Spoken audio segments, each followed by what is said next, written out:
Hello दोस्तों, कैसे हैं आप लोग। हम लोग देख रहे हैं भारतीय न्याय संहिता और आज का हमारा टॉपिक है अबेटमेंट। तो चलिए स्टार्ट करते हैं।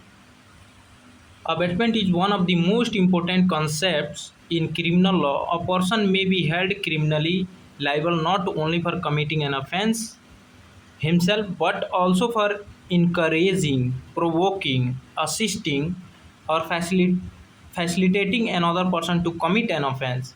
अबेटमेंट मतलब होता है उकसाना। ठीक है, तो अगर आप किसी व्यक्ति को कोई अपराध करने के लिए उकसाते हैं, ठीक है, इनकरेज करते हैं, प्रोवोक करते हैं या असिस्ट करते हैं, मतलब उसको सहायता करते हैं, है ना, या फैसिलिटेट करते हैं another person to commit an offence, कोई ऑफेंस करने के लिए, ठीक है, तो वो अबेटमेंट में आएगा। Section 45 to 57 of Bharatiya Nyaya Sanhita 2023 deals with the law relating to abetment. 45 से लेकर 57 तक जो है डील करता है अबेटमेंट से। ठीक है,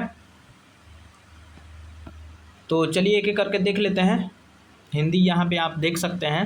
ठीक है, अबेटमेंट मतलब दुष्प्रेरण आपराधिक विधि का एक अत्यंत महत्वपूर्ण सिद्धांत है। कोई व्यक्ति केवल स्वयं अपराध करने पर ही नहीं बल्कि किसी अन्य व्यक्ति को अपराध करने के लिए उकसाने, सहायता करने या षड्यंत्र में भाग लेने पर भी उत्तरदायी हो सकता है। ठीक है, और धारा 45 से 57 तक अबेटमेंट से संबंधित है। मीनिंग देख लेते हैं अबेटमेंट का। तो abetment means instigating, engaging in a conspiracy for और intentionally aiding another person in commission of an offence.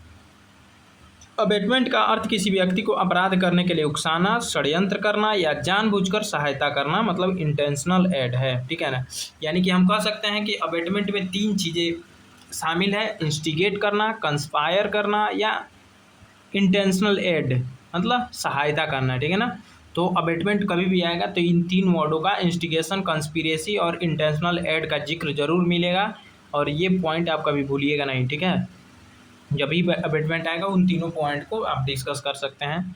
ठीक है, चलिए डिफिनीशन देख लेते हैं। Section 45, under section 45 a person abets the doing of a thing if he instigate any person to do that thing or engage with one or more person in a conspiracy for doing that thing followed by an act or illegal omission in pursuance of conspiracy।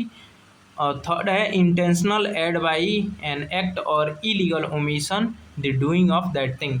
ठीक है, तो कभी भी section 45 का आप जिक्र करें तो 3 पॉइंट्स को, अगर डिफिनीशन याद नहीं हो पाता है तो 3 पॉइंट्स को उसमें जिक्र कर सकते हैं। इंस्टिगेट करना, ठीक है, कोई व्यक्ति अगर किसी व्यक्ति को इंस्टिगेट करता है, ठीक है, या इंगेज विद वन और मोर पर्सन, एक या एक से ज़्यादा लोग अगर शामिल होते हैं, कंस्पिरेसी करते हैं किसी के बारे में, या इंटेंशनल एड मतलब सहायता करना, ठीक है ना, आपराधिक सोच के साथ सहायता करना। ये तीनों वर्ड क्या है? Instigate, conspiracy and intentional add, ये तीनों पॉइंट आप अबेटमेंट में जिक्र करेंगे। ठीक है, यहाँ पे देख सकते हैं धारा 45 के अनुसार कोई व्यक्ति दुष्प्रेरण करता है यदि वह किसी व्यक्ति को अपराध करने के लिए उकसाए, ठीक है, अपराध करने के लिए षड्यंत्र करे या षड्यंत्र के अनुसरण में कोई कार्य या अवैध लोभ हो या किसी कार्य या अवैध लोभ द्वारा जानबूझकर सहायता करे, इंटेंशनल एड। ठीक है ना, तो क्या आएगा? सेक्शन 45 के अंदर में आ जाएगा। 3 मोड्स ऑफ अबेटमेंट, तो 3 मोड यहाँ पे इंस्टिगेशन, कंस्पिरेसी और इंटेंशनल एड बता ही दिए हैं। उकसाना, षड्यंत्र करना, जानबूझकर सहायता करना। ठीक है, हु इज अबेटर, कौन अबेटर हो सकता है? वो 46 बोलता है। ठीक है, तो an abettor is a person who abets the commission of an offence by any of the methods recognise under section 45। Section 45 के अंतर्गत अगर कोई भी कार्य किसी के द्वारा किया जाता है तो वो अबेटर में आएगा। देखिए सेक्शन 46 के अनुसार अबेटर वह व्यक्ति है जो धारा 45 के बताए कि किसी भी तरीके से अपराध के लिए दुष्प्रेरण करता है। ठीक है, abetment in India of offence outside India.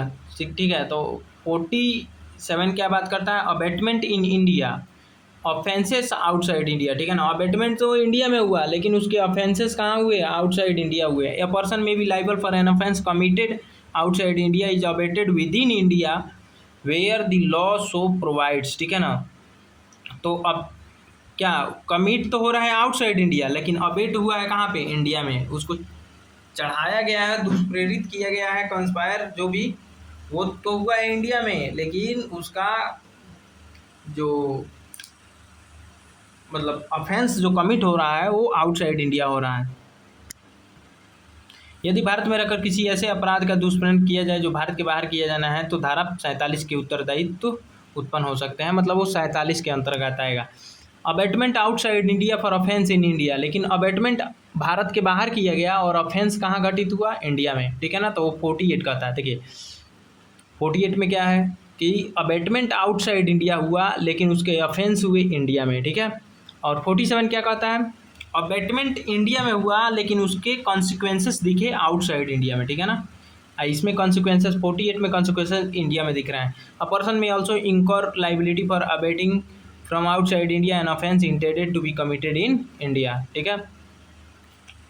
तो इसमें शायद 48, हाँ ये जो 48 है ये न्यू जोड़ा गया है, ठीक है।